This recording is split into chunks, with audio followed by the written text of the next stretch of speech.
Good morning and welcome to the Morning Scoop for Tuesday, October 26th. This is your daily Buckeye fix. I'm Tom Orr. The Penn State game is in 4 days. The game against Michigan in 32 days. A little later on today, we're going to be talking to Ryan Day and some Ohio State assistants and players. That'll be coming up a little later on today at BuckeyeScoop.com. And if you're on YouTube, you can watch that live streaming, youtube.com/BuckeyeScoop. But this morning, we're going to take one more look back at Ohio State's 54-7 win over Indiana. Ohio State looked pretty darn solid. Some might even say great on both sides of the ball. But as we've been sort of saying for the last month, it's just Indiana. So how much you really make of it? You know, we had a lot of really interesting, insightful content on our board after the game on Saturday and on Sunday morning. One of the pieces I liked the best was from Buckeye Scoop's Bill Greene. And he joins me this morning. Bill, thanks for being here. All right, Tom. How you doing? Good. Always excited to. I always look forward to your Sunday morning rewatch piece. You watch the game live, and then you rewatch it on Sunday morning, and that's when you actually you don't generally participate in the game thread and have the middle of the game thoughts. It's cold calculating next morning with with a good night of sleep behind you, and then you share your thoughts. So they're generally a little more coherent than some of the mid game stuff you see. So yeah, I take a different approach here, Tom. I mean, I think. For me, watching it twice and both watches being sober, I don't drink alcohol, gives me a total different perspective than the guy that brags about how drunk he was, watches the game once, reports on it like within 5 minutes. That just gives me a different perspective, I think. Yeah, for sure. And a little more rational probably is a I don't know. Yeah.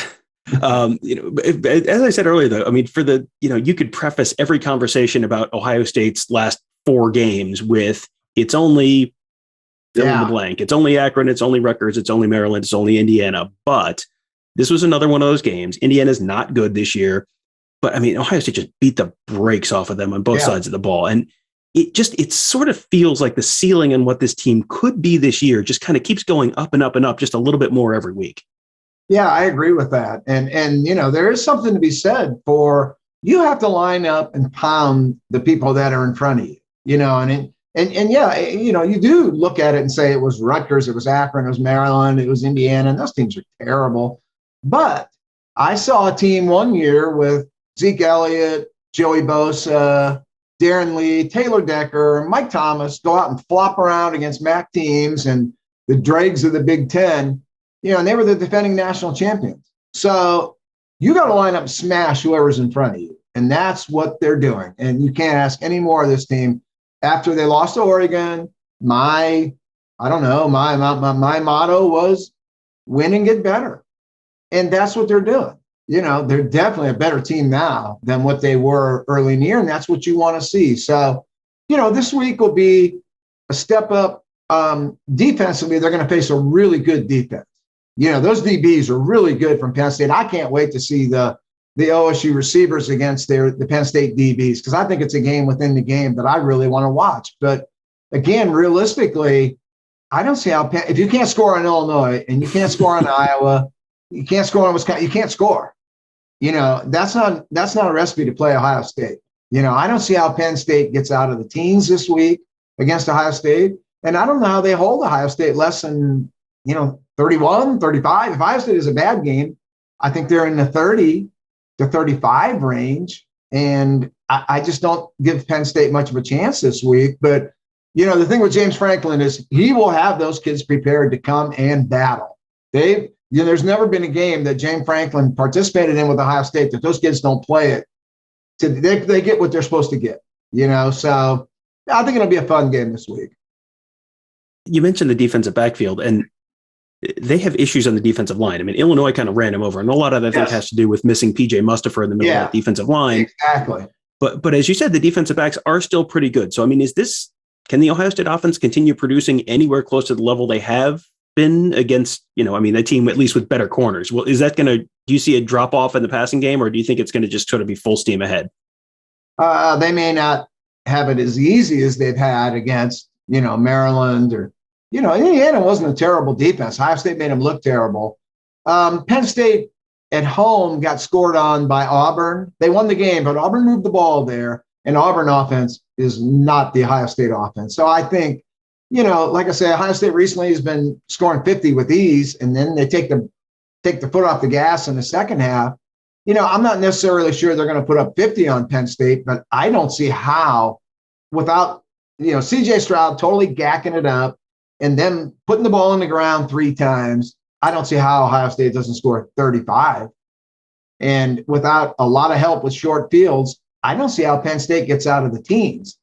So, 40-14, I don't think is ridiculous. Yeah, and if the offense isn't moving the ball for Penn State, we saw what happened with Indiana last week. That's a lot of balls that Ohio State's taking over possessions starting around midfield, and right. that doesn't help if you're trying to stop them. Yeah.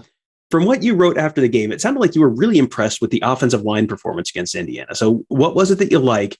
And I guess let's look forward a little bit. How confident are you that they can hold up against a playoff caliber defensive line like they may be facing in a couple of months? Yeah, I mean, I would love to see them line up and play Georgia. I mean, and I think we're headed toward that, but, we'll see. But they're really good. And, what I like seeing was, I know how good Nicholas Pettit-Ferrer is, and I have a pretty good idea how Thayer is. When he's healthy, Thayer Mumford's really good, even though he's kind of playing out of position now. But I like Paris Johnson and DeJuan Jones were just unbelievable in that game.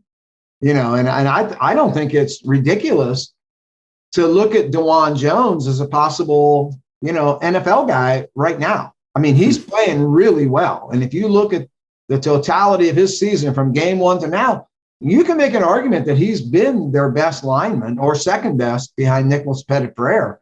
So I don't really follow the mock drafts and all the NFL gurus, but I would love to know just how the NFL views DeJuan Jones. And that is something that I'm going to dig into. If his play continues, once we get past the Michigan game, I have a scout that I can reach out to, an NFL scout.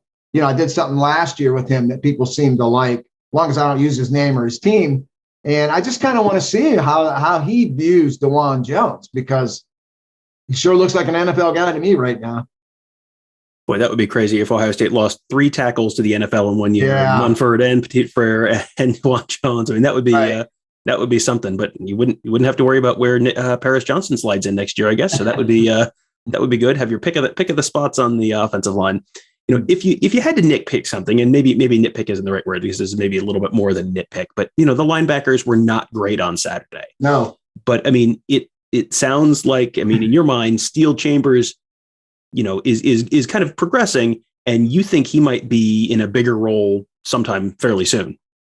Yeah, I think so. I mean, he flashes. And not too many of those other guys flash, to be honest with you. The thing with Steele is Steele became a linebacker, I think, during camp season, when we would go to the Ohio State camp, and there he is out there with Al Washington tutoring the linebackers. It's like, hey, when did this happen? So he hasn't been a linebacker that long. And it's just not that easy that I think sometimes we think you just throw them out there and it's, see ball, find ball, hit ball. It's a little more complicated than that. Plus, Ohio State is in the process of kind of transforming their defense right now. So maybe everything Steel Chambers learned in the 8 weeks he's been a linebacker, now that's out the window, and now they're kind of transitioning to a different style of defense. So I don't think it's a question of his talent, but I think it might be a question of just knowing that defense inside out the way Terada Mitchell does, who's been there for 9 years, it seems like, so I think Steele's talented enough, but I think maybe they want to kind of bring him along slowly to make sure that he knows exactly where he's supposed to be at all times. But he sure looks awful good to me. Yeah, he's almost in the same camp with a lot of the true freshmen, Trevian Henderson, for example, or Tyleik Williams, where it's like they're so new that the learning curve is really steep right now. He's, essentially the equivalent of a true freshman as a linebacker, true freshman who showed up over the summer. So, the learning curve may be pretty steep there. He may be significantly better fairly soon, just because it's, he has not had that much time to, before now to build up that sort of library of knowledge. Right. You also write a weekly column on the college football playoff. And the first official rankings are going to come out 1 week from tonight, but you do it a little differently than the committee does. You have teams broken down into tiers, and the top one is alive and well, which is basically teams that are, win and you're in, or at least you're very close to being in. You have 10 teams there, including 4 from the Big Ten, Ohio State, Michigan, Michigan State, Iowa. My question to you is, How many of those teams can really win, if they do get in, can win those 2 games and win it all? How many of those 10? Yeah, I would probably say 2.5 right now. I mean, I think Georgia can. I know Alabama can because of just the roster they have, the coach they have, the tradition that they have. They expect to win. They know how to win. So Bama for sure can win it all. Georgia, I love the Georgia team. I mean, they got dudes up and down that roster. But the Georgia style of play is totally 180 from what we've seen in playoff history of how you win playoff games. You don't win playoff games by Jim Tressel ball. That's not what happened. You have to be able to get 35 to 40 points back-to-back weeks. And if you can't do that, no team has been able to win a national title in the 14 playoff era, other than the 1 year when it was Georgia and Bama, and they played a very low-scoring game, but there was freshman quarterbacks on the field. You know, Jalen Hurts got benched, Tua came in, Jake Fromm for Georgia. There was a lot of familiarity there between Kirby and Nick. But other than that, to win a national title, you've got to get 35 to 40 in the semifinal game. You got to get 35 to 40 in the championship game. I don't know that Georgia's built to be that team. So to answer the question, I know Bama can do it. I think Georgia can do it because they've got so much talent. Ohio State, I'm coming around. I'm coming around on Ohio State, but I really want to see them go against the Penn State defense this week. Penn State defense, man, they've got a back seven that's, really, really good. And I want to see C.J. Stroud in a little bit of pressure. We saw him pressured against Minnesota. Close game. He wasn't very good early. We saw a lot of pressure, stress in the Oregon game. He wasn't very good there either. So what we've seen out of CJ lately is the Heisman Trophy favorite, So I really think this week is going to tell us a lot about Ohio State. If they light this Penn State defense up, and I think they can, but I want to see it. And then, next week when you ask me who can score 40 back-to-back playoff games, I'm going to tell you Ohio State can. If they light this Penn State team up with ease, then that would probably much remove all doubt for me. What one team as we're having the college football playoff talk that you're hearing a lot of talk about for obvious reasons around the Buckeyes is Oregon. They've looked really shaky against kind of terrible competition for a lot of the fall, but obviously have the win over Ohio State. So if both the Buckeyes and Ducks win out, who do you think the committee chooses? Yeah, I think the loss to Stanford is just a killer of a loss for Oregon. In their defense, they have a pretty convincing win over Ohio State. And that was on the road. It was in Ohio. So, they have something to hang their hat on there. I don't know. To me, I think if the goal is to get the best 4 teams, I think if Ohio State and Oregon played 10 times, I think Ohio State would win 7 or 8 of them.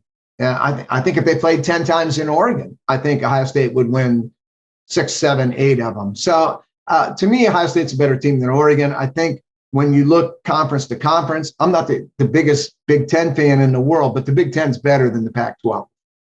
And that loss to Stanford is a really, really bad loss. I don't see how you excuse that loss where OSU losing at home to Oregon. I mean, I think it's excusable.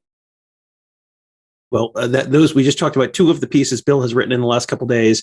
He also had some really interesting intel on Penn State head coach James Franklin, who is someone we'll be talking about and talking to a good bit this week. But to find out what that was, you have to check our Ask the Insiders board at BuckeyeScoop.com. Bill has been churning out content there. Had great stuff from Mark, great stuff from Alex, lots of really, really good content there. So Buckeye Scoop members can check that all out on our Ask the Insiders board. And Bill is going to be doing another podcast later this week, I believe, with Mark Giffler. You guys have a show coming out, I understand? Absolutely. So you can find that. That'll be on the Gives in the Bank podcast feed. You can get that wherever you get this show. Just search Gives in the Bank, GIVS, and the bank.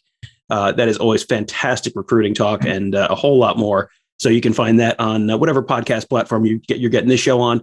And also make sure you subscribe to our YouTube channel, youtube.com/BuckeyeScoop. If you're watching on YouTube right now, just hit that bell and that'll subscribe you. And otherwise, you can hit the little Buckeye Scoop logo that'll come up at the end of this podcast.